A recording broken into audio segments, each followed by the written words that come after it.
Hi guys, it's Tip of the Week Tuesday, and I'm here today to talk to you about flying on an airplane when you're pregnant.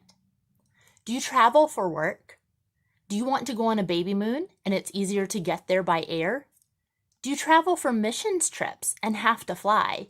And now you're pregnant. Is it safe to fly? Is it okay? Is it allowed? The answer is yes.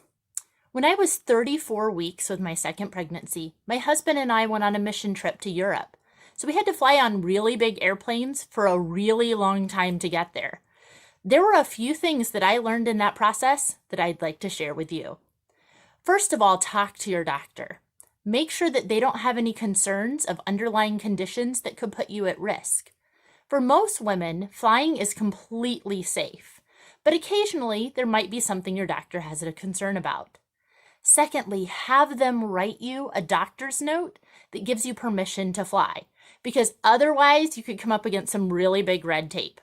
Most airlines do not like women to fly past 36 weeks because they don't like the idea of delivering a baby on their plane. Now, let me give you a little background. Flying does not put women at higher risk of delivering while in the air. And if that lady happens to be on that airplane at that time, then the flight attendants have a job ahead of them. Thirdly, ask your doctor if it might be wise for you to take a baby aspirin before you travel. Now, why would this be important? The risks of mom flying doesn't have anything directly to do with the baby, but moms who are pregnant have higher clotting factors, which means that their blood can clot more easily. So why is this a problem? When you fly or travel for long periods of time, you're sedentary. You sit still. The blood pools down into your legs and doesn't return well to your heart to get pumped through your body. And if that happens for too long, you're at risk of what's called a deep vein thrombosis or a blood clot in your legs. How can you prevent this?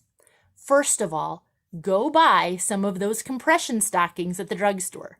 Yes, they look like granny socks, believe me, but they are so helpful to wear these compression socks that put pressure on the lower parts of your legs while you're traveling and help that blood to return back to the heart rather than staying in your lower extremities.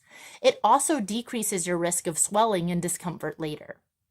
Secondly, stay hydrated.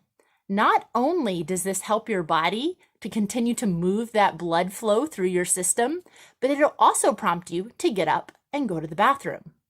And here's the reason we want that, because the third thing that you need to do is get up and get moving at least once an hour while you're on long flights. The more you're able to get up and move, the more your body has the ability to cycle the blood out of those lower extremities and back to the rest of your body, which prevents that blood pooling and the possibility of having a deep vein thrombosis.